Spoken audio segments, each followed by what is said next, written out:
الحمد لله والصلاة والسلام على رسول الله. اما بعد، سؤال آمده است که یک جوان می گفته است که هر کسی که شرک اکبر را انجام می دهد، من می گویم که عملش شرک است اما خودش مشرک نیست. خودش را پیش از مشرک گفتن من اول حجت می رسانم و بعد از این مشرک یا مشرک نبودنش معلوم می گردد. و همین عقیده را عقیده صحیح می دانست است. آیا همین درست است؟ جواب: سخن این جوانی که مشرک را عذر می دهد، عذر به جهل می دهد و شرک مشرک را می گفت است که عملش شرک است و خودش مشرک نیست، اول حجت می رساند است و غیره و غیره، این عمل عملی مرجئه ها است، عملی جهمی ها، عملی مرجئه ها. این سخن مدخلی ها، این سخن اشعری و ماتریدی ها، این سخن تمام مرجئه ها است که مشرک را عذر می دهند. به اجماع علمای اهل سنت و الجماعت که در این مسئله علی بن خدیر الخدیر کتاب نوشته اند، العذر بالجهل، اجماع را نقل میکنند از اسحاق ابن راهوی و غیره، که کسی که شرک اکبر را انجام داد این انسان مشرک شد. اجماع قوی ترین دلیل است. سلف امت همچنین میگفتند کسی که شرک اکبر را انجام داد این مشرک است و هیچ کسی به این چنین انسان عذر نمیدهد، عذر بالجهل نمیدهد. یک انسان در بین مسلمان ها زندگی بکند، در همون منطقه مسجد باشد، اذان باشد، قرآن باشد، علما باشد،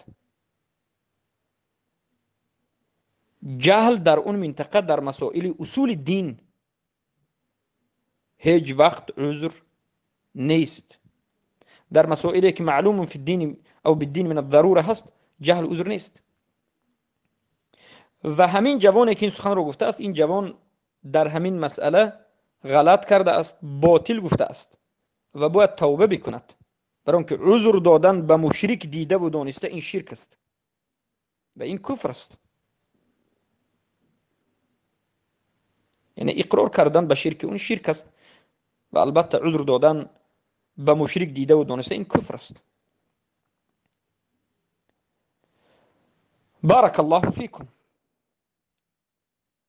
پس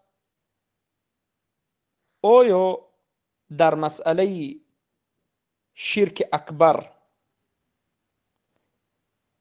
شروط التکفیر و موانع التکفیر نظر کرده می شود یا نمی شود؟ البته نظر کرده نمی شود بجز مسئله اکراه. چخیلی که ابن القیم الجوزی، شیخ الاسلام ابن تیمیه، شیخ محمد ابن عبدالوهاب و تمام علمای نجد و تمام علمای سلف این امت پیش از این علما ذکر کردند که یگانه مسئله که در مسئله شرک اکبر یگانه چیزی که عذر شده میتواند این اکراه است که خود الله سبحانه و تعالی این استثناء را ذکر کرده است. الله میگه الا من اکره و قلبه مطمئن بالایمان ولكن من شرح صدره بالکفر. یعنی هر کسی که شرک را کرد این مشرک است بجز کسی که مجبور شد، اکراه، یعنی دیگران این انسان را زدند و کفتند و به حد آوردند که به حد مرگ آمد و در همین حالت شرک را انجام داد، این چنین انسان را مشرک گفته نمی شود. گفته می شود که عملش شرک است، کفر است، سخن یا عمل، اما خودش کافر و مشرک نیست. و قصه البته عمار بن یاسر در اینجا آورده می شود. بارک الله فیکم. اما دیگر چیز عذر شده نمیتواند در مسئله شرک اکبر. البته ما موانع التکفیر داریم. موانع التکفیر 4 چیز است. یعنی یک انسان رو پیش از تکفیر کردن 4 چیز پیش ما رو میدارد. جاهل بودن همون انسان، خطا کردن همون انسان، تعویل کردن همون انسان، یا که اکراه شدن همون انسان. در مسئله شرک اکبر فقط و فقط بارک الله فیکم اکراه می دارد. اکراه. یک کسی بگوید که من شرک اکبر کردنش را درست می دانستم، خطا کرده ام گفتم، در همون حالت مشرک است. همین درست دانستنش شرک را شرک ندانستنش از سبب جهلش باز میگردد به جهل. این آدم مشرک است. آیا به شروط تکفیر نظر کرده میشد؟ به شروط تکفیر به مسئله اختیارش نظر کرده میشد که آیا این انسان کسی اکراه کرد یا نکرد. در دیگر مسائل البته که اگر عاقل باشد، یعنی مجنون نباشد، اگر اکراه شده نباشد، این انسان وقتی که شرک را انجام داد و خودش را مسلمان گفت، این مشرک است و مرتد است.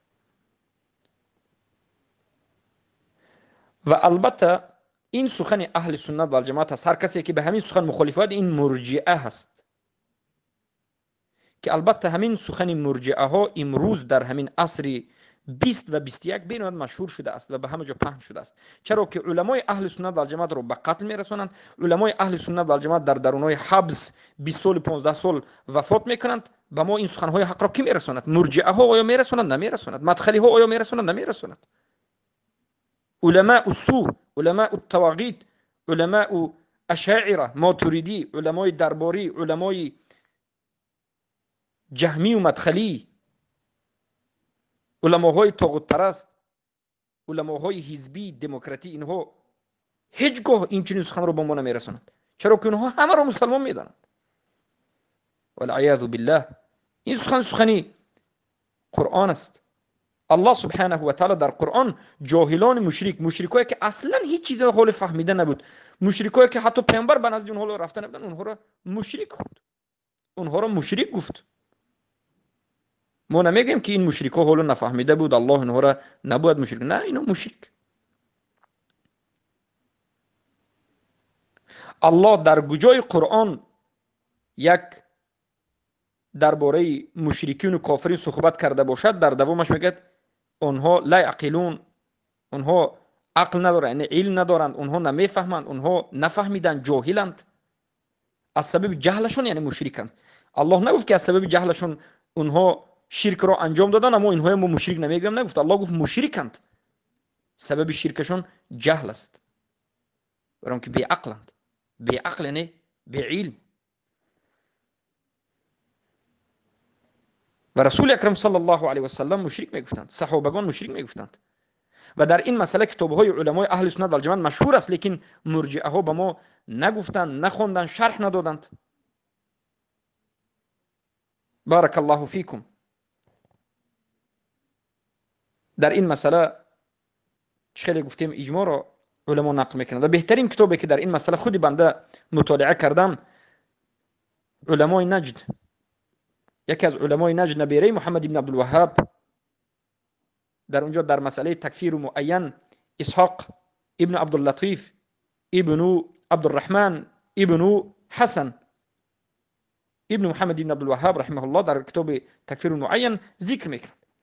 و این چنین کتاب خاصی در این مسئله شیخ عبداللطیف می نویسند، ابن عبدالرحمن، که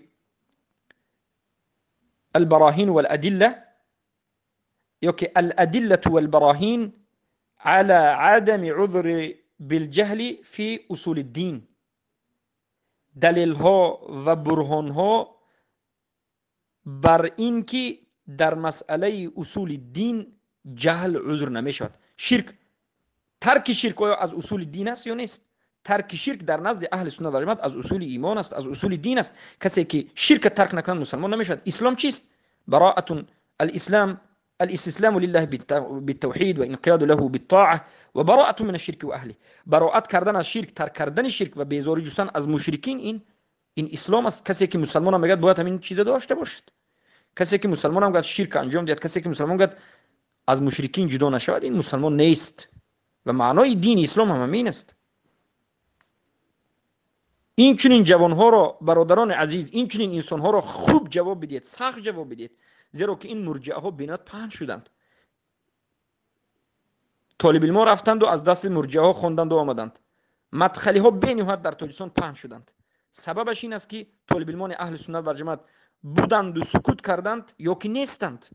ما هم در حیرتم، خودی من در حیرتم که طالب علمان تاجیک اهل سنت و جماعتی که در این مسائل سخن کنند، سخنهای علمای نجر را ذکر کنند، در کجااند؟ کنی اونها کجا رفتند؟ یا که بسیاری اونها مرجعند یا که اونها ساکت شدند. شد عجب است، برای که در این مسائل کتاب ها نوشته شده است.